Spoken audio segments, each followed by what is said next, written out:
Bom, nessa aula de hoje, eu venho trazer um tema relativamente interessante, mas que muitas vezes eu vejo ele até menosprezado pelo aluno de medicina veterinária. Eu vou falar um pouquinho sobre saúde pública. Bom, e por que saúde pública é interessante para um profissional da área de saúde? Primeiro, porque saúde pública significa uma saúde de todos, uma saúde coletiva. Existe hoje novos conceitos, né? Existe o tal de saúde única. Esse saúde única é aquele que integra a saúde em diversas espécies de uma forma única. Eu trabalho com uma coisa chamada medicina da conservação, que é uma medicina que a informação reconhecida ela é utilizada na conservação da espécie, e isso acaba envolvendo a saúde de pessoas. E existe a epidemiologia, que é a dinâmica dos agentes, né, em diferentes ambientes, em diferentes populações. Então, que raios tem a ver a gente conversar agora sobre saúde pública? Acho que é importante a gente entender que a veterinária, né, ela sempre teve um papel importante na saúde coletiva, porque a gente trabalha para os animais não adoecerem, e a gente trabalha para as pessoas não adoecerem, tanto dos animais de forma direta por contato, a partir dos animais de forma indireta através de seus vetores, ou através do consumo de animais. Então, a gente sempre teve muito próximo da saúde humana, mas a veterinária não tem um posicionamento muito claro em relação a isso. Então, eu vou tentar contar um pouquinho da história, tá? Até para a gente entender como é que sim as pessoas pensam, né? Ou chegaram nos conceitos de saúde única. Então, em saúde pública. Então, o que é a saúde pública? Se for perguntar para as pessoas, né? Tem a ver com saúde ocupacional, com se trabalhar com prevenção, trabalhar com relação a álcool, a drogas, a diversos tipos de tóxicos, poluição ambiental, relação a nascimento, a família, doenças crônicas, em relação ao ambiente, o solo, né? A sociedade combateu e combate até hoje por o cigarro, hoje talvez os grandes males, né? Os dois grandes maiores venenos da história, o açúcar e o sal, e a gente está brigando, né, de uma forma, às vezes até passando um pouco do limite. Talvez uma das coisas que mais se discute e conversa hoje é a questão do excesso de peso. Então, se trabalha muito isso, existe um consenso, né, de que o excesso de peso ele está relacionado a uma série de problemas. Às vezes se passa do limite, eu acho. A gente tem que entender o quanto eu brigo com peso para eu ser saudável e quanto eu brigo com peso só para eu ser bonito. E às vezes nesse brigar com peso para ser bonito, eu não necessariamente eu tenho um excesso de peso e eu acabo brigando de forma equivocada, fazendo com que o meu corpo seja levado a um extremo e ele acaba tendo problema.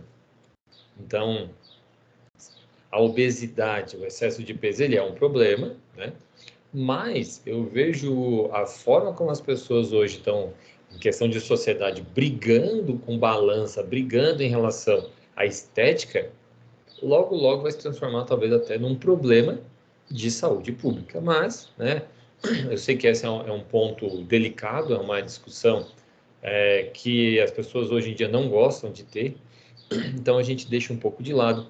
Mas eu gostaria que vocês pensassem um pouco disso, os excessos que são feitos em nome do que a gente chama de estética, não de saúde.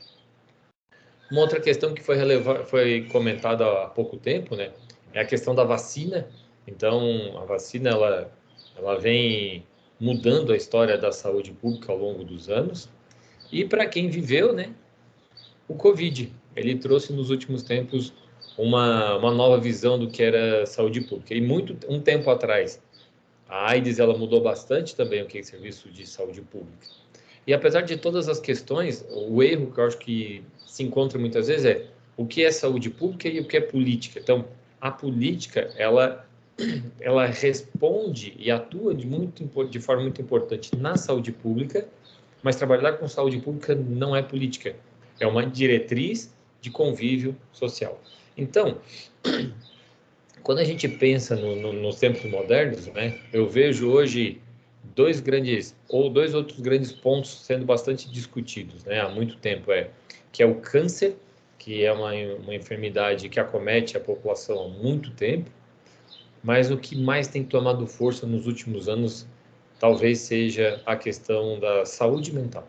E essa tem sido marcante no que a gente fala de saúde pública. Então, esses pontos, à medida do que eu estou falando, eles vêm, ou seja, são mudanças de visão. Um tempo atrás, o que matava era vírus, depois o que matava era bactéria, depois o que matava era o cigarro, e a gente vem hoje com a obesidade e saúde mental, um ponto tão importante na questão de saúde como um todo.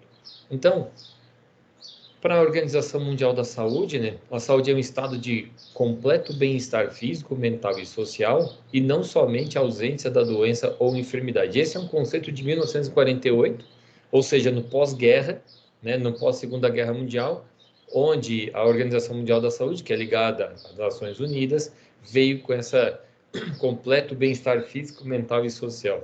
É muito difícil a gente ter saúde. Se a gente for levar ao pé da letra, né, não só ausência de doença, ausência de enfermidade, mas completo bem-estar físico, mental e social. Falar para um aluno de universidade que ele tem um completo bem-estar mental é impossível. Então, esse conceito, ele é utópico, né? Ele é um sonho, ele é inatingível, é muito difícil de alcançar, é pouco dinâmico, ele tem um caráter subjetivo e a sua adoção pode servir para justificar práticas arbitrárias de controle e exclusão de tudo aquilo que for considerado indesejável ou perigoso. Então, esse conceito do OMS, ele vem, como eu falo, num período de pós-guerra, né, onde a humanidade juntava os cacos, mas nós temos dois lados, o lado socialista e o lado capitalista, né? A gente tinha o mundo coordenado pelos Estados Unidos e na época, a União Soviética, então é bom entender, né, o conceito de mundo que tinha e o que o mundo entendia por saúde. E aí se trabalhou bastante, né, trabalha-se até hoje nesse conceito, então um conceito mais positivo, né? Saudável, além de não estar doente, a possibilidade de atuar ou de exercer o seu papel, a possibilidade de produzir a própria saúde, ou seja, trabalhar em relação à sua saúde, quer seja por cuidados tradicionais ou por ações que podem interferir no seu meio. Ações políticas para redução de desigualdades, né? Ações políticas na educação, na cooperação intersetorial e a participação da sociedade civil nas decisões que afetam sua existência. Já noto que ficou um conceito um pouco mais amplo, e quando a gente começa a colocar pontos sociais, ele se torna cada vez mais inserido em política. Então, numa Conferência Nacional de Saúde, em 1986, saúde é a resultante das condições diversas, né? Alimentação, habitação, educação, posse de terra, acesso, e é assim o resultado das formas de organização social da produção, as quais podem gerar grandes desigualdades em níveis de vida. Então, se a gente olhar para essa foto dessa mesa, tem ali bem ao centro o Sarney, né? E no canto ali tem um político que é o Marcos Maciel, que depois foi até vice-presidente. Mas é importante estar o Sarney, porque aí é um Brasil pós-ditadura. Então, a época que vem o Brasil com a sua Conferência Nacional de Saúde, em 1986, e vem discutido com isso, é um período de final de ditadura, né? E início da discussão das conversas do que seriam a nova Constituinte brasileira de 1988. Então, a gente já está reformulando, e antes mesmo de ter a Constituição, é importante ter o conceito de saúde. E isso é legal, porque vai interferir na montagem da Constituição, por exemplo, o que é a saúde pública no Brasil, através de resultados políticos durante esse período. Mas esse conceito mais amplo, ele vem relacionado com o Wislom em 1920, que a gente olha lá para trás, então vê o mundo no pós-Primeira Guerra Mundial, né, que a saúde pública é a ciência, a arte de evitar doença, prolongar a vida, promover a saúde física e mental, a eficiência através de esforços organizados da comunidade, visando o saneamento do meio, controle de infecções comunitárias, educação do indivíduo por princípio de higiene pessoal, organização de serviços médicos e enfermagem para o diagnóstico precoce e o tratamento da doença, e desenvolvimento dos mecanismos sociais que assegurarão a cada pessoa na comunidade o padrão de vida adequado para a manutenção de saúde. Ou seja, quando a gente olha para trás, antes das guerras, da Segunda Guerra Mundial e logo após a Primeira Guerra Mundial, a gente vê em 1920 um conceito amplo, né, uma mudança de forma de pensar. Muita coisa aconteceu na guerra, teve toda uma reestruturação da Europa, mas ele veio com esse conceito em 1920. Então, mais para frente, né, a saúde pública, né, The New Public Health, ela vem com, principalmente em 1990, ela vem com a arte e ciência de promover, proteger, restaurar a saúde dos indivíduos, obter um ambiente saudável, através de ações e serviços resultantes de esforços organizados e sistematizados da sociedade. Então, quando a gente olha mais para frente, vem com esse conceito mais amplo de promover e proteger e restaurar. Por quê? Então, vocês viram ali que após a Primeira Guerra Mundial já tinha um conceito bem aberto. Com a Segunda Guerra Mundial, o mundo fica em frangalha, a gente junta os caquinhos. Em 1986, o Brasil já tem uma noção, uma ideia do que quer, mas a saúde pública ela vem com esse novo conceito de promover, proteger e restaurar. Notem que todo o momento que eu estou falando de saúde pública, a palavra tratamento, ela não é tão utilizada. Ou seja, não é o foco não é tratar a população, é promover, proteger e restaurar. Na verdade, é um passo antes, é tentar deixar com que não tenha o problema. Então, com esse livro, né, do Health in Americas, sai um conceito de saúde pública, Salud de las Américas, de 2002, esforço organizado da sociedade, através de suas instituições de caráter público, melhorar, promover, proteger e restaurar a saúde das populações por meio de atuações de alcance coletivo. Ou seja, vai se buscar já em 2002 a ideia de coletivo. Então, ter uma saúde pública não é ter a saúde de um indivíduo, mas é ter uma saúde de sociedade como coletivo. Aí, fortemente organizado nesse conceito, a gente já tem o caráter público, como fala ali, mas principalmente político. Porque sem política, a gente não consegue ter nada público e nem coletivo. Então, com esse conceito de 1982, onde a saúde coletiva pode ser definida como o campo da produção de conhecimentos voltados para a compreensão da saúde, explicação de seus determinantes sociais, práticas direcionadas à sua promoção, voltadas para a prevenção, cuidados e agravos das doenças, objetivo não apenas dos indivíduos, mas sobretudo dos grupos sociais, a gente vê que Paim, em 1982, ele vem com esse conceito muito bem estruturado. Por que eu estou pulando de data? Porque à medida que, se a gente fosse só por data, vocês vão ver que houve uma flutuação do conhecimento.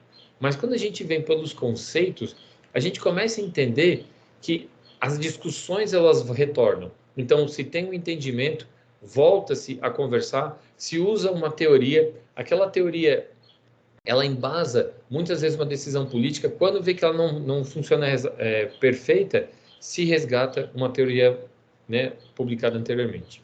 Então, o que o mundo começou a entender como saúde pública? Primeiro começou a entender como a epidemiologia como sendo fundamental, né? A política, o planejamento e gestão e ciências sociais e humanas em conjunto. Então, era um trabalho social, onde tinha uma medicina preventiva, se cuidava da saúde populacional, se tinha, né, uma questão de saúde e ocupacional extremamente segura, uma saúde econômica, a saúde de cuidado propriamente dita, né, a epidemiologia, uma saúde ambiental, uma saúde de comunidade e avaliações de bioestatística. Ou seja, a saúde pública, ela vê várias formas de manter a sociedade como um todo saudável. E o que significa ter uma sociedade saudável? É ter uma sociedade, na cabeça de muitos, que se mantém, que existem indivíduos com problema, mas a sociedade se mantém crescendo. Não estou aplicando aqui a crescimento social, não estou falando de crescimento em números, mas de melhora da qualidade, desenvolvendo, aprendendo. Não estou falando também em crescimento de números, estou falando em crescer de evoluir. Então, e a saúde pública, ela acaba sendo importante para os políticos porque ela interfere exatamente na produção. Seja socialista ou seja capitalista, a gente precisa de produção. Então, assegurar, né, o bem-estar coletivo, elevar os níveis de saúde da população, são base para a reprodução e desenvolvimento social. Então, a gestão populacional de saúde, gestão de saúde populacional, ela vem de encontro aos interesses econômicos de todos os governos. Então, não adianta eu ter uma população arrebentada, que produz muito, mas que no médio a longo prazo eu acabo tendo diversos problemas. Então, a ideia sempre foi manter a saúde viável e produzindo, mantendo a sociedade como um todo.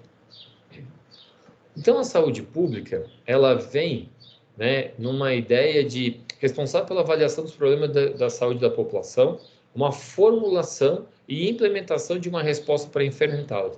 Doutor, vamos operar aqui no corredor mesmo? E a sala de cirurgia já está lotada. Então, o grande desafio, o desafio da saúde pública, ela traz consigo como resolver o problema de todos sem ter um privilégio, sem beneficiar. A gente entende que saúde pública é cuidar do povo pobre. Não, saúde pública é cuidar do povo como um todo. O serviço no Brasil, ele não é destinado ao pobre, ele é destinado a qualquer pessoa que necessite. E já vou falando desde o início, para quem tem uma visão que o nosso sistema de saúde ele é falho, mude a sua visão. O nosso sistema de saúde é excelente. A falha está porque nós temos pessoas organizando isso. Porque a mentalidade, o conceito, ele é extremamente bem embolado, ele é muito funcional. E se o Brasil não tivesse um sistema de saúde como ele é hoje, a gente já teria se ferrado, literalmente, em vários momentos por conta da nossa questão econômica. Então, como estabelecer uma prioridade? Né? E o que é realmente um problema da saúde pública? Então, existem muitas vezes, as pessoas discutem, né, sobre o SUS, precisa ampliar, precisa melhorar, precisa ter mais remédio, precisa de tudo, precisa. Mas o que a gente, do setor de saúde, faz para melhorar o SUS? E o mais importante, o que eu, como cidadão, faço para melhorar o SUS? Será que a gente exige do SUS aquilo que a gente precisa e a gente tem direito, né? Mas será que a gente não passa um pouquinho da conta? Será que nós, como sociedade, não avançamos e não exigimos, às vezes, algumas coisas demais do SUS? Né? Então, a saúde pública, no mundo inteiro, ela é um problema, ela nunca vai atender o que quer. Agora, eu tenho duas formas de ver. Eu tenho que ver aquilo que a saúde pública faz, ou eu posso só prestar atenção àquilo que a saúde pública deixa de fazer. Então, quais são os principais problemas que a gente vê e se discute? O problema é que acometem um certo número de indivíduos. Então, às vezes tem uma enfermidade que ela é muito grande, e isso complica, como a gente viu com o Covid, ou ela comete a poucos indivíduos, que também é complicado, que são as doenças raras. São pacientes que se tornarem objetos de ações individuais ou coletivas, então algumas coisas a gente pode tomar como todo, mas talvez uma das grandes palavras seria prevenção e controle em termos populacionais, que é tão difícil. O governo faz sim, mas a sociedade não faz a sua parte. Eu posso dizer para vocês que na maioria dos programas, existem os programas, existem as ideias, existem as atividades, mas nós, como cidadãos, nós somos muito relapsos. Muitas vezes tem a justificativa intervenção do Estado. A gente vira e mexe, vê campanhas nas mídias sociais, pessoas que têm doenças raras tentando fazer solicitação e pedindo para o governo fornecer o medicamento. Na medida do possível, o governo fornece. Às vezes o governo ele é relapso, então entra-se com uma solicitação judicial, como eu já vi acontecer, mas eu acho que a gente ainda, como sociedade, a gente não consegue exercer direito o nosso acesso à saúde pública como cidadãos. O ser humano se passa ainda de alguma forma. Demandas da sociedade é um outro problema. Cada vez que a demanda muda, o governo tem dificuldade. Eu lembro que um momento a discussão foi se o governo deveria ajudar, por exemplo, numa cirurgia plástica. se o governo deveria auxiliar em uma cirurgia de glândula mamária feminina, de colocação de próteses. Se discute sobre a questão de se o governo deve encabeçar, né, deve fazer as cirurgias de troca de sexo.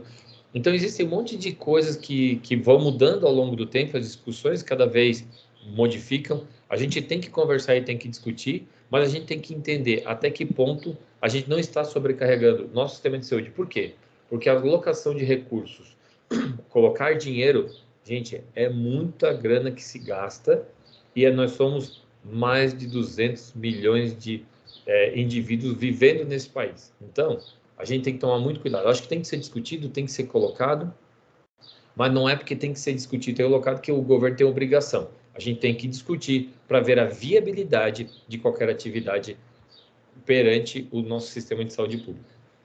E a magnitude, né? Doenças com elevada frequência que afetam grandes contingentes populacionais, que se traduzem pela incidência, quantidade, número de casos novos numa população, prevalência, quantidade total de casos de uma população, mortalidade, número de indivíduos que morrem numa população, anos potenciais de vidas perdidas. Então, constitui causa comum de morbidade, número total de casos numa população, e mortalidade, como eu falei, que é o número total de mortos numa população. Então, de acordo com quantidade de casos novos, quantidade de casos totais, quantas pessoas morrem, a gente vai ter um problema diferente. Nós vivemos o Covid. E o Covid mostrou que foi um caos. O Covid, apesar de tudo, ele é um vírus que ele acomete muitas pessoas, então ele tem uma alta morbidade, mas ele tem uma baixa mortalidade, que é a quantidade de pessoas mortas numa população. E ele também tem uma baixa letalidade, que é a quantidade de pessoas mortas entre os doentes. Então, como o Covid ele tem uma baixa mortalidade e morbidade, mortalidade e letalidade, ele é um vírus que, digamos assim, ele não assusta tanto para matar diretamente uma pessoa. Mas o que ele assustou?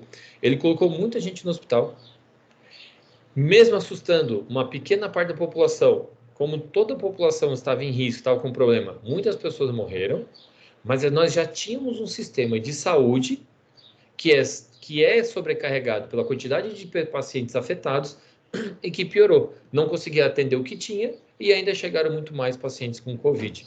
Então, às vezes a gente, é uma doença que bate e mata. Não é uma doença que bate e mata. Matou muita gente, porque ela contaminou muitas pessoas.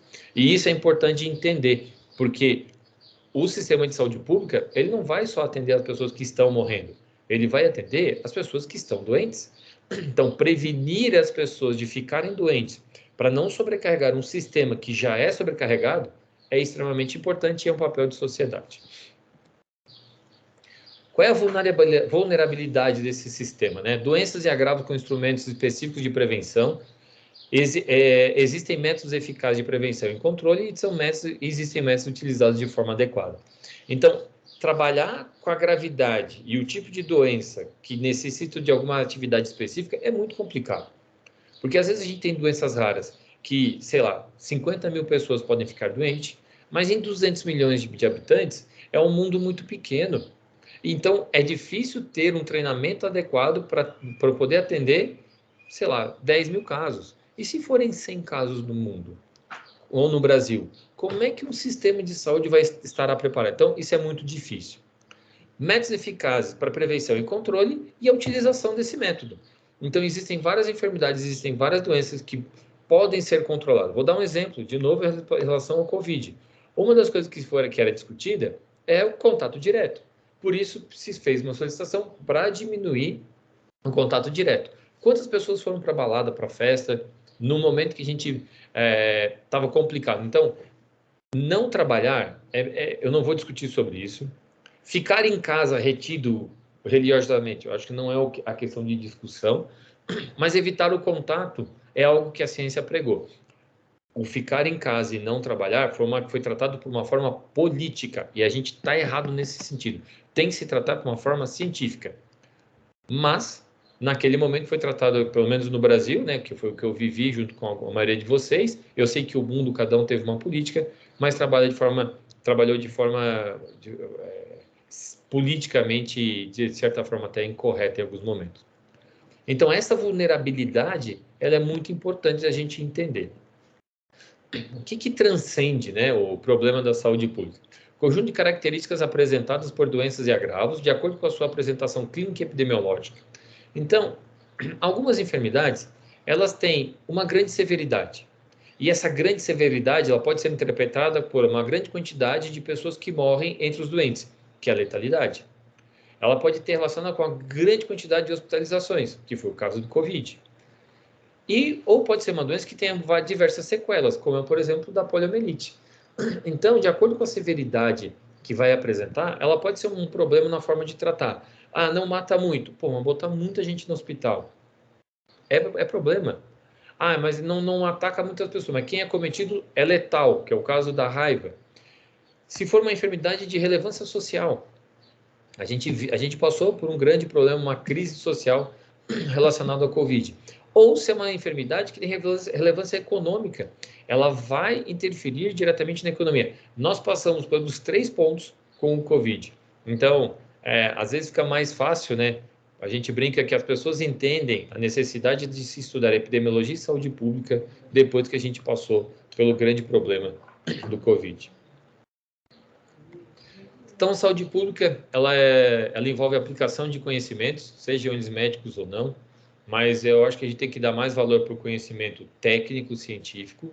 Tá? Isso envolve a confirmação de conhecimentos básicos, né? Confirmação de conhecimento empírico, que é o conhecimento do dia a dia, e também um trabalho muito com ciências básicas.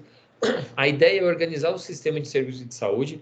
Às vezes, trabalhar com saúde é muito mais uma questão de organização, de protocolo, do que necessariamente o uso de estetoscópio, de antibiótico, assim por diante. Atuar em fatores condicionantes e determinantes do processo de saúde e doença, entender como essa relação e esse processo está na sociedade, controlar a incidência de doenças em populações, ou seja, diminuir a quantidade de novos casos, principalmente com a vigilância e as intervenções, né, quando necessárias, governamentais. A aplicação efetiva de tais princípios dependendo dos elementos não médicos, principalmente de fatores econômicos e sociais. Mas para a gente fazer isso funcionar, eu tenho que ter recurso econômico, eu tenho que ter força política e uma questão social. Essa força em política, eu não estou aqui discutindo que tem que ser tratado com a força de um exército, como empurrar a goela abaixo do povo. Não é isso. Usar a questão econômico-social é discutir e levar conhecimento. Não existe pessoa que, uma vez que recebe informação, ela não melhora a sua forma de pensar sobre o assunto. A gente trata as pessoas sempre como burros, né? Principalmente em filme. A população não pode saber. Gente, a população tem que saber. Se as pessoas que estão com a gente não sabem, elas não vão trabalhar conosco, vão trabalhar contra. Então, quanto mais aberto, quanto mais claro, esse talvez seja um dos grandes segredos da força do poder público. Então, pode-se dizer que a saúde política e econômica, ela centra a sua ação a partir da sua ótica de Estado. Então, o interesse que ele representa do Estado, né, nas distintas formas de organizações sociais e políticas das populações, intervém diretamente na saúde pública. Segundo esse médico, Rudolf Virchow, a política é uma medicina em escala maior. Contudo, alguns autores propõem que a saúde pública não deve ser confundida com o conceito mais amplo de saúde coletiva.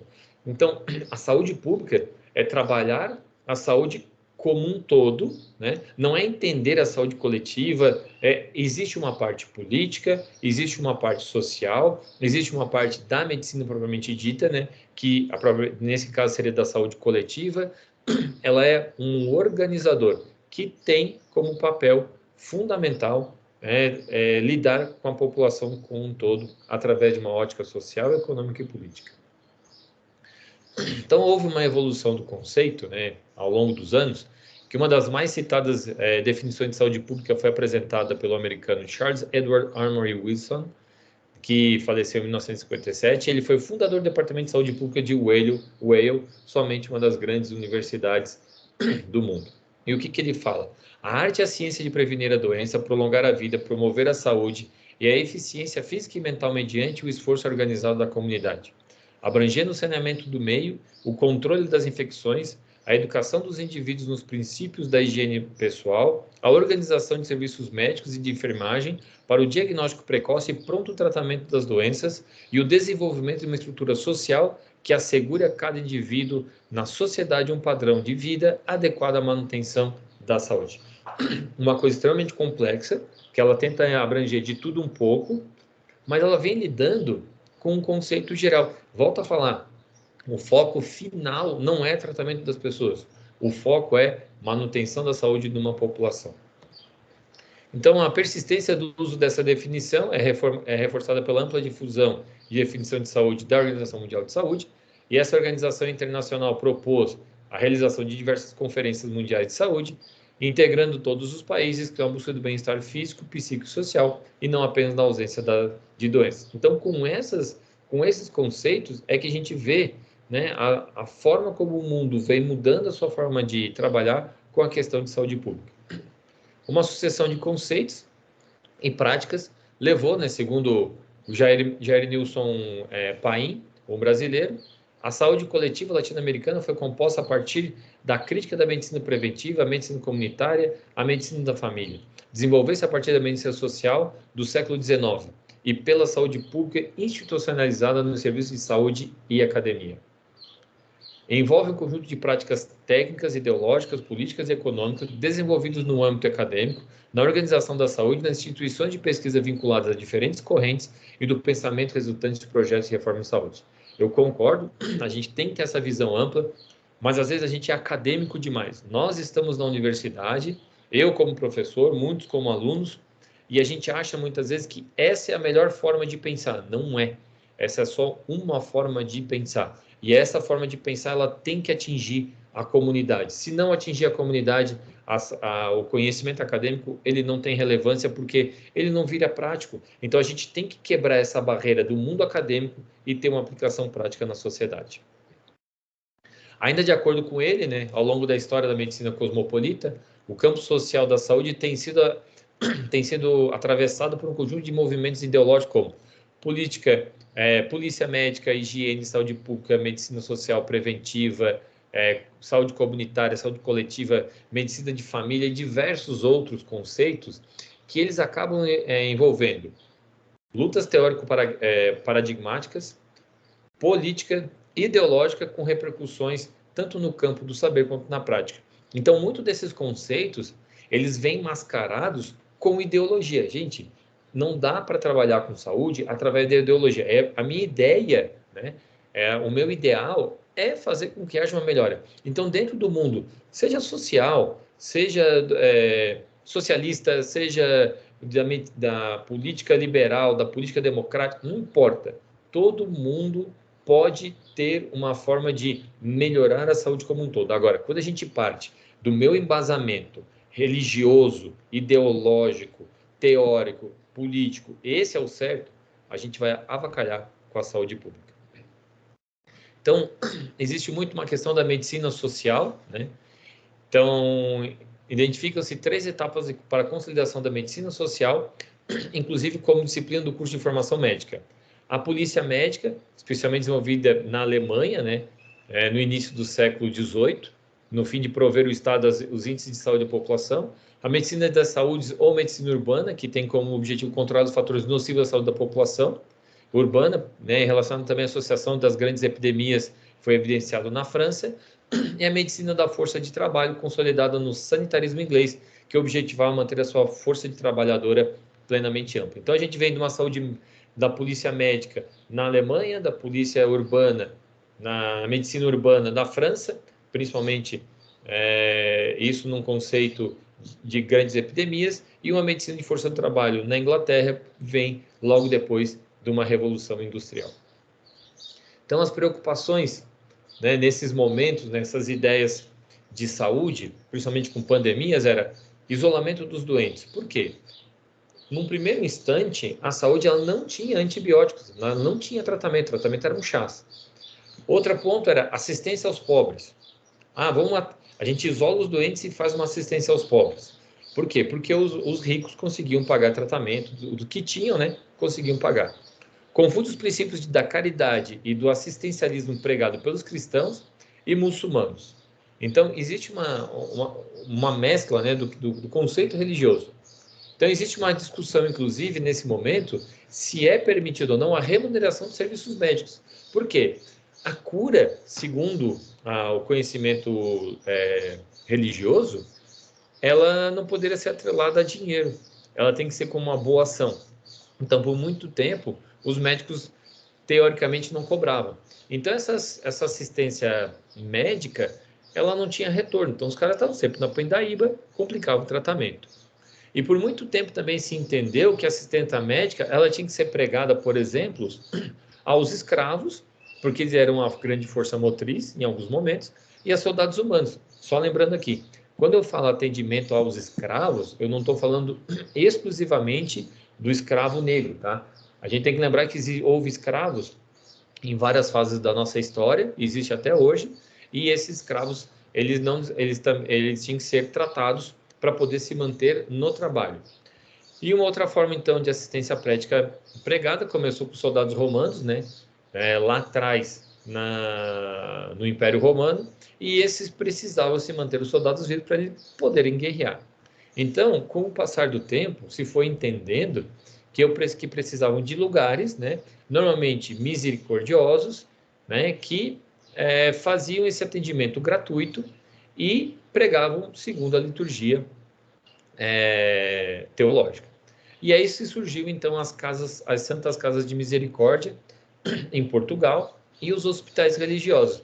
E é importante lembrar desses dois termos, porque existem até hoje vários hospitais em português que a gente usa Santa Casa de Misericórdia, onde as doentes iriam, muitas vezes na sua fase terminal, porque a família não tinha como tratar, a família tinha nojo, porque eram feridas, eram lesões, a gente passa por um período de lepra, então as pessoas iam para o hospital nos seus últimos tempos, e se cria também, logo depois desse ano 1000, um grupo de cavaleiros, chamados hospitalares, que eles começam a acompanhar a ida dos europeus para a Terra Santa, as cruzadas, e eram monges que eles tinham conhecimento médico para poder cuidar das pessoas. Eles eram chamados hospitalários e depois se associou aos hospitais propriamente ditos. Então, a questão de saúde coletiva, né, o objetivo da investigação e prática de saúde coletiva são diversas dimensões. Primeiro, é o estado de saúde da população. Eu quero entender o que se passa pela minha população. Como que a minha população está? Como que ela responde? Segundo, é serviço de saúde. Então, como é que são os serviços? Como é que são atendidos? Quais são os tipos de planos? Quais são os programas? E terceiro, saber sobre a saúde. Então, entender como que essa saúde está interferindo na rotina e no dia a dia. Então, alguns autores enfatizam a organização e participação social e implementação de políticas de saúde como forma de intervenção e resolução dos problemas de saúde de uma comunidade. Como é que surge, então, nesses conceitos todos, né, a saúde no Brasil? Então, o Brasil sempre foi um país muito forte intelectualmente, tá? Ele já no final do século XIX, para quem não lembra, século XIX é 18, né, de 1800 mais um, então é entre 1801 a 1900. Então, nesse período, a gente vem com Oswaldo Cruz, com Carlos Chagas, né, médicos que começam a ter interesse na saúde do Brasil e vão para a Europa para poderem se especializar, voltam para o Brasil, começam a trabalhar na saúde, na medicina tropical. O Brasil tinha diversos problemas, febre amarela, leishmaniose e assim por diante. Com isso, eles criam institutos, lugares de pesquisa, né, como Manguinhos, né, o Instituto Vital Brasil, o Butantan e depois também um grande pesquisador que foi Adolf Lutz, que inclusive foi criado um instituto com o nome dele. Então, as instituições que se mantêm até hoje como ilhas de competência no poder público da construção de um sistema de saúde da natureza pública e equitativo no Brasil são instituições que já têm já estão com 100 anos. Então, elas vêm desde esse princípio, atravessa governo, vem governo novo, muda sistema, vem ditadura, vai ditadura, Esses institutos estão lá. E esses institutos têm que ser tratados fora da política. É um grupo de trabalho com saúde da população à parte, tá? Então, com isso tudo, a gente tem um sistema único de saúde, que são ações de saúde propriamente dita, com uma atenção primária, onde a ideia é a promoção da saúde, como nas ações curativas necessárias à reabilitação, níveis secundários e terciários da atenção em saúde. Então, eu tenho que atender, nesse caso, tanto a questão curativa quanto reabilitação, também é visado muito pelo Sistema Único de Saúde.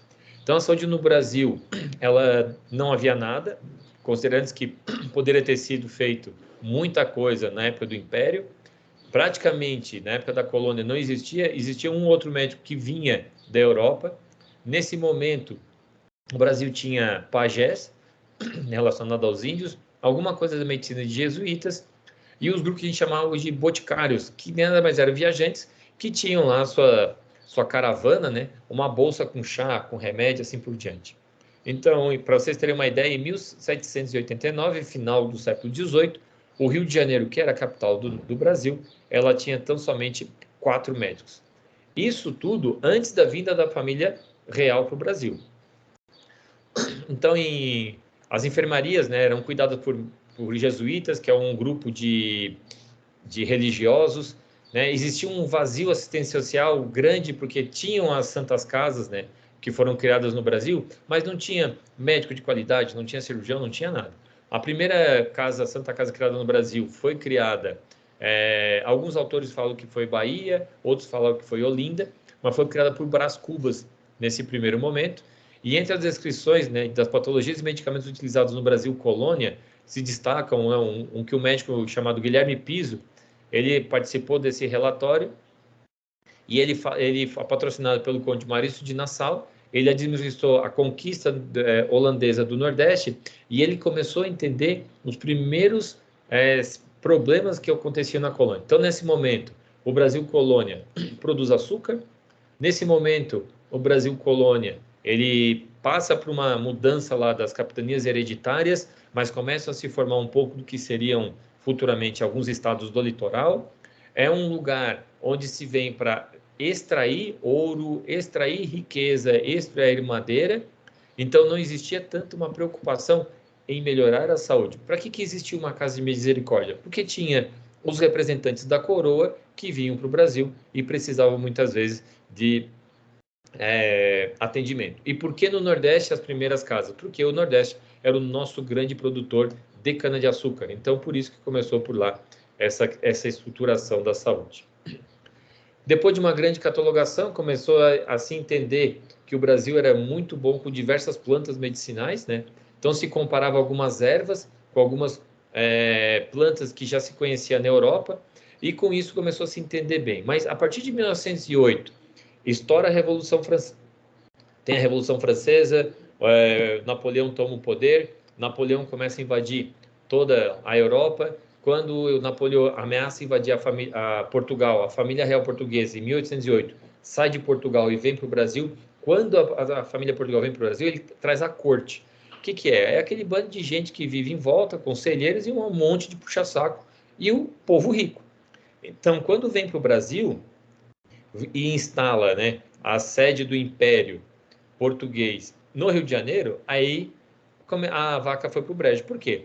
Eles saem da Europa, uma área fria, com um monte de roupa, aquelas perucas, aqueles trem tudo. Chega no Brasil, um calor desgraçado, mosquito, carrapato, pernilongo, tudo que tinha direito, começa a ficar doente. Com isso, o Brasil se entende com uma necessidade de, além de ter hospitais, de ter médicos em maior quantidade. Então, é nesse momento que o Brasil começa a desenvolver as faculdades de medicina. Começou uma no Nordeste, na cidade de Salvador, e outra no Rio de Janeiro. Então, a primeira medida sanitarista no país, né, do primeiro governo Rodrigues Alves, é de 1902 a 1906, o Rio de Janeiro ele não tinha muito saneamento. Nesse momento, o mundo passava por um problema, principalmente da varíola, né, além de outras enfermidades, como malária, febre amarela e peste bubônica. Fora a peste bubônica, que é transmitida pelo rastro, malária e febre amarela até hoje é um problema grave no Brasil. Então, nesse momento, um médico famoso chamado Oswaldo Cruz, Ele foi nomeado pelo presidente para tentar resolver o problema. Quando ele é nomeado, ele começa a fazer um trabalho de controle de saúde. Então, ele era médico, ele tinha um conhecimento, mas ele não sabia bem conversar com o povo. Então, ele convocou 1.500 pessoas que começaram a invadir as casas e tentar melhorar a saúde das pessoas, à força, porque esse era o conhecimento que se tinha na época. Sem nenhum tipo de ação educativa, a população foi direto trabalhando com isso. E depois ele começou a dizer que tinha que vacinar contra a varíola. Nisso, a população se revoltou e o Oswaldo Cruz acabou sendo afastado. Eu gostaria que as pessoas procurassem chamada a revolta da vacina. Então, na verdade, o que aconteceu nessa época? Nesse início de século XX, o Rio de Janeiro já tinha uma população grande, e aí a ideia que o povo tinha é que na região do Porto, as pessoas, os ricos queriam tirar os pobres e queriam matar os pobres. Então, para isso, eles começaram a invadir as casas. Nas avaliações, as mulheres tinham que retirar uma parte da roupa para serem avaliadas. Isso incomodou bastante pelos costumes da época, e isso gerou uma revolta que foi chamada a revolta da vacina. Houve bastante embate, Oswaldo Cruz pagou um pato bem grande, tá? E o Brasil precisou tomar uma diretriz que ele começou a entender que não adiantava fazer pela força, tinha que fazer de uma forma mais de ação direta com a população na questão de educação na época. Então, o que foi a revolta, né? A forma como foi feita a campanha de vacina revoltou do mais simples ao mais intelectualizado. Não tem nome na categoria dos crimes do poder, a temeridade, a violência, a tirania, aquele que se aventura, expondo-se voluntariamente, obstinadamente, a me envenenar, com a introdução do meu sangue de um vírus sobre cuja influência existem os mais bem fundados receios de que seja condutor da moléstia ou da morte. Esse é só quem falou, foi só Rui Barbosa. Então, vocês imaginem, hoje a gente está brigando, né? Ah, porque brigou pela vacina, os antivacinas. Rui Barbosa me dá um comentário desse, apesar de ter sido um grande nome do Brasil, ele não ajudou em nada. Então, apesar do fim conflituoso, o sanitarista conseguiu resolver parte do problema e colher muitas das informações, mas depois de Oswaldo Cruz vem Carlos Chagas para estruturar a campanha e tentar melhorar a relação. Então, a gente está falando de Rui Barbosa, Carlos Chagas e Oswaldo Cruz, 3 grandes nomes da história do Brasil, no meio do embate de saúde que virou político. Volto a falar, criaram-se uma conversa onde se dizia que os ricos queriam matar os pobres e não era para utilizar. Quem era, mesmo os intelectuais que foram contra o movimento, como foi o caso do Rui Barbosa, acabou metendo o pau na vacina. Então, vocês veem que a saúde do Brasil sempre foi tratada de uma certa forma política e as coisas acabam se repetindo pelos nossos grandes figurões. Então, um pouco foi feito em relação à saúde depois desse período. Então, a partir ali do início do século, começou a se desenvolver saúde, mas efetividade, criaram os hospitais, criaram as universidades, se trabalha com a varíola, com saúde pública, até o momento que começam a vir mais pessoas para o Brasil. Por quê? Porque a partir mais ou menos lá de 1850, com as crises na Europa pós-Napoleão, as pessoas começam a vir muito para o Brasil. Aí tem a primeira migração, que é em relação ao café, onde a produção de café começou a ser mais valorizada, e isso aumentou muito a quantidade de pessoas. E no início do século XX, né, começou a vir cada vez mais pessoas virem para o Brasil. Então, obviamente, com fortes formas de pressão como greves e manifestações, o modelo de assistência médica na população pobre foi exigido. Então, a gente começou a ter uma classe trabalhadora muito forte, e isso começou a ter uma exigência perante o governo. Em 1926, existe uma lei que começa a criar o que a gente chama de caixa de aposentadoria e pensão. As pessoas começaram a entender que não iriam trabalhar para sempre. Naquela época, quem se aposentava era um velho, um bagaço, e logo em seguida morria, mas queria ter uma forma de aposentadoria. Então, as instituições eram mantidas pelas empresas que passaram a oferecer os serviços aos seus funcionários. O que as empresas começaram a entender? Olha, se esse cara não conseguir trabalhar, ele vai se aposentar, e quem paga sou eu. Então, eles começaram a entender que, opa, eu preciso pegar parte desse dinheiro e melhorar a condição do meu funcionário.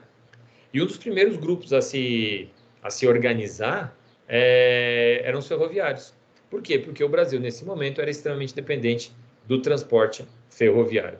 o governo federal, o governo estadual, municipal não participavam, estava na mão das empresas. Quais eram as atribuições? Assistência médica, né? E além de ser uma assistência médica para o funcionário, também tinha para a família. E também teria para as pessoas que se aposentavam. Então, com isso, o que começou a se entender? Que o meu funcionário ele tem que ter um bom valor, né? Trabalhando, eu preciso de uma assistência. Mas nesse momento, eu só tinha assistência para o funcionário urbano, para aquele que estava na cidade. O que estava no campo, não tinha nada. Então o modelo começa a mudar em 1930, com Getúlio Vargas, que toma um poder, e ele começa a criar um Ministério da Educação e Saúde. Então as caixas de aposentadoria e pensões se tornam algo institucionalizado. Ou seja, o modelo sindicalista de Vargas é dirigido por entidades sindicais e não mais por empresa. E com isso o governo entra junto. Então as atribuições são semelhantes às das caixas, prevendo assistência médica. Primeiro, Instituto de Aposentadoria e Pensão foi o dos marítimos, né? A União continuou se eximindo do financiamento de modelo, gerindo pela contribuição sindical, mas começou a entender isso como uma atividade de política pública. O Ministério tomou medidas sanitaristas, como a criação de órgãos de combate às endemias. Então, o governo não ajudava na aposentadoria, mas viu os problemas de saúde complicando as empresas não conseguiam pagar o governo entra com a parte sanitária. Então, vinculou saúde e educação, e o Ministério priorizou a educação e a saúde continuou com seus investimentos irrisórios. O governo entendeu como problema, prometeu, falou, foi fazer, mas o aporte de dinheiro é baixo, com isso continua-se o problema. Em 1960, existe uma primeira lei orgânica, né, da Previdência Social.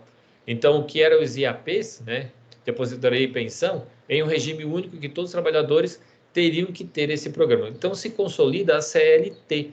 Então, lembrando, 1960, o mundo já passou pela Segunda Guerra Mundial, que terminou em 45. Existem as várias nuances, né? A gente tem vários governos nesse período aí do Brasil. O golpe no Brasil é em 64. Então, antes de 64 e 60, se fortalece a CLT. Nesse momento, não tinha nem trabalhador rural, nem empregado doméstico, nem funcionário público. Tinha o que, naquele momento, o governo entendia que eram o que produzia trabalhadores das empresas e de algum erário público que teriam função. O problema é que isso tudo ficou no papel. Então, em 1960, vem aquela vontade que vai melhorar, que vai mudar, e o Brasil fica no papel. Só lembrando, primeira Copa do Mundo do Brasil é em 1958. E por que eu estou falando de futebol? Porque o Brasil sempre utilizou o futebol como uma forma de fazer as pessoas não pensarem a respeito de problemas, tá? Então vem a primeira Copa do Mundo em 1958, o Brasil ganha a segunda Copa do Mundo em 1962. Então já começa a entender que o Brasil usa uma promessa, a gente é campeão do mundo, as coisas estão melhorando, o Rio de Janeiro é a capital, as coisas vão mudar, cria uma lei e ela fica no papel. Isso acontece até hoje. Então, a efetivação dessas propostas ela só aconteceu em 1967. Então, em 1964 tem a ditadura, né? Inicia a revolução, já está na mão dos militares. Então, nesse período, o que era as IAPs, foi criado o Instituto Nacional da Previdência Social, o INPS. Então, o que aconteceu? Quando entra no governo militar, existia uma demanda muito maior que a oferta, né? Então, a solução encontrada pelo governo foi pagar uma rede privada pelos serviços prestados à população. Então, o governo tinha um sistema, que é o INPS, não conseguia dar conta e ele começou a pagar o sistema privado. Então, o Instituto Nacional de Assistência Médica e Previdência Social foi criado em 1978 e ajudou nessa intermediação. E aí, o que acontece? Vejam que o governo está tentando corrigir, as empresas cuidavam, a gente está no meio de uma série de questões políticas, só que o governo entendeu que tinha que pagar a previdência, uma parte da iniciativa privada, para ter saúde de qualidade. Vejam que isso acontece com a educação na universidade. Nós temos universidades de qualidade que não atendem a demanda. Aí o governo cria um sistema para pagar a universidade privada para ter pessoas estudadas o suficiente. Então, vejam que essa falha começa a abrir porta lá atrás para o que a gente vê hoje de plano de saúde, e a gente começa a entender hoje lá atrás por que acontece hoje o nosso sistema de educação no Brasil com iniciativa privada. Então, em 72, surge a primeira entidade de representação sanitária no Brasil, ou seja, o primeiro programa de saúde público. Em 74, no período militar, foi criado o Fundo de Apoio ao Desenvolvimento Social. Tá? Então, a ideia era remodelar toda a rede privada e a rede hospitalar. Então, a política acabou proporcionando um verdadeiro boom na rede privada. De 69 a 84, os leitos privados cresceram 500%. Então, de 69 até 84, foi um aumento grande. Então, começou a se entender que a saúde era um bom negócio, que a saúde ela era rentável. Então, o que a gente criou, a forma como o nosso sistema de saúde é hoje, por uma série de demandas, não foi não, eu vou fazer isso, eu vou fazer com que cada vez mais os médicos tenham bons salários, que os hospitais sejam caros, não, foi uma demanda que foi criada, porém, algumas atitudes e atividades equivocadas ao longo do caminho fez com que a gente tivesse um sistema em alguns momentos cruéis, tá? Então, o modelo foi criado pelo regime da ditadura, era pensado na medicina curativa, ficou doente eu curo, e não tinha muitas questões preventivas. Então, nesse momento, a questão era, tá com problema, eu vou tratar. E aí, criado nesse meio caminho, né, a SUCAM, que era responsável pelas campanhas. Cada vez que apresentava um surto, a SUCAM intervinha. Em 81, foi criado um Conselho de Saúde Previdenciária para tentar melhorar as coisas, e após o regime militar, se criam, né, as secretarias estaduais de saúde e as secretarias municipais de saúde. Então, até então, a saúde era só federal. Então, vocês imaginem as dificuldades que eram para administrar um problema no município ou no estado, porque tudo era do governo federal. E, claro, com cada estado tendo uma realidade diferente, as complicações não paravam por aí. Então, a sociedade civil ela começa a querer ser mais ouvida, a gente sai do sistema de ditadura, a gente começa a ter cada vez mais políticos e principalmente o controle na mão do civil. O civil começa a gritar mais, a gente quer ter deputado, como começou a ter saúde no estado e no município, vereador, deputado e senador, e começa a exigir.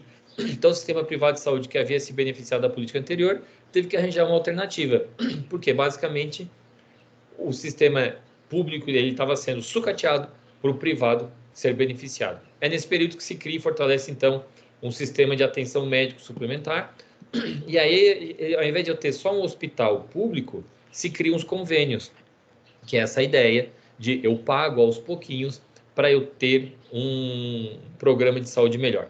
Então, com isso, surgiram algumas modalidades, que é a medicina do grupo, que é a cooperativa médica, a autogestão, o seguro de saúde e o plano de administração. Então, além do sistema que já tinha no governo, mas que não era tão eficiente, começou a se criar formas diferentes que a gente chama hoje de plano de saúde. Então, a classe média, nesse momento, era o principal alvo. O que eu tenho na classe média? Eu tenho os pobres, o trabalhador, aquele que não tem recurso, vai para o SUS. O rico contrata quando precisa. E o pobre, né, a classe média, nesse momento do Brasil, que ele não tinha recurso para poder pagar quando ele queria. Então, com essa falha da saúde pública, começou a ter um direcionamento do dinheiro da classe média para o plano de saúde. Então, em pouco tempo, se criou uma brecha e mostrou, nossa, existe uma necessidade muito grande e as pessoas vão pagar por isso. E todo mundo pagando um pouquinho, chegou no momento que dava 2,4 bilhões de dólares. E com isso, durante a transição democrática, o Brasil sim entendeu que a criação do SUS era extremamente importante. Então, tudo acontecia na região urbana. No campo, o trabalhador rural ele continuava excluído de qualquer auxílio sistemático à saúde. Em 63 foi criado um fundo de assistência ao trabalhador rural, que começava a pensar em uma aposentadoria. Existiam algumas caixas de assistência, né? Algumas indústrias, como a cafeicultura e a canavieira, elas tinham mais força, né? Então, mas não tinham o mesmo poder do que as empresas tinham para poder discutir.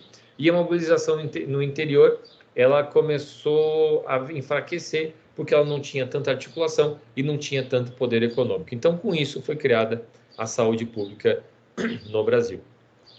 Fora, no campo e fora dos hospitais, com a criação do SUS, todos os cidadãos estavam inclusos, inclusive o rural.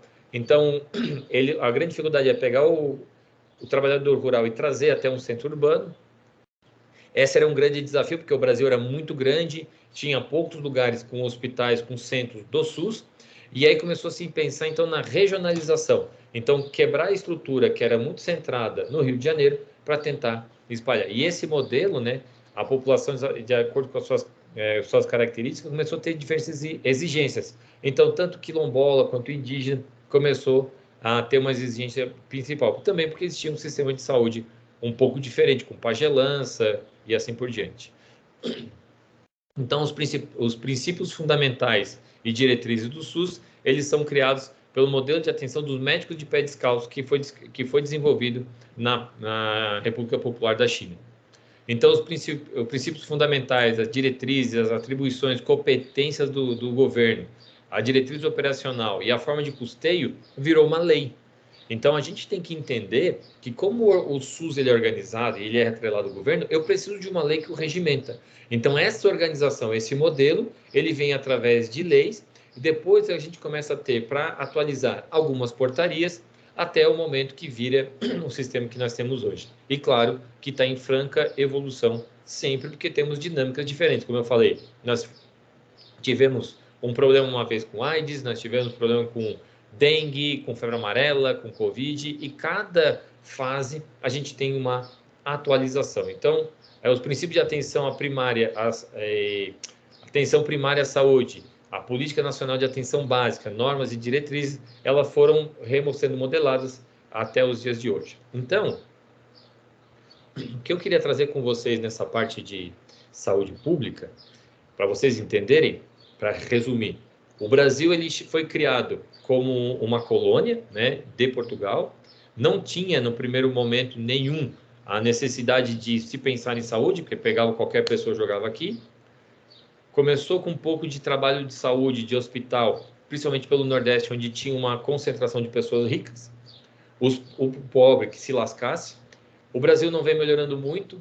Quando a família real vem para o Brasil, há uma primeira grande mudança com a criação de universidade de medicina, há uma melhora da condição, porque a corte brasileira traz o bando de puxa-saco para poder incomodar aqui, então precisava de médico para não incomodar, principalmente quando as doenças que tinham aqui, a gente sempre foi muito forte para as doenças da medicina tropical. Na virada do século, um dos grandes fatores que ocorreu, uma discussão política em relação à saúde, foi a revolução da vacina, relacionada à vacina de varíola. A gente vem com uma evolução gradativa da saúde no Brasil, mas sempre muito focado no poder econômico. Quando há uma necessidade, os centros urbanos começam a organizar para se ter saúde e aposentadoria. Depois, essa interpretação ao longo da evolução política do Brasil tem um grande salto, uma mudança que envolve o período Getúlio Vargas e também a ditadura do Brasil. Vem a mudança do Brasil do governo militar para o governo civil e há uma consolidação com a Constituição brasileira. É criado um sistema baseado em várias experiências que o Brasil tinha, que é o sistema do SUS, e o SUS que a gente tem até hoje. Eu vou falar num outro momento mais específico a respeito do SUS, mas essa é uma breve introdução do que é a saúde pública no Brasil. Beleza? Até mais, galera!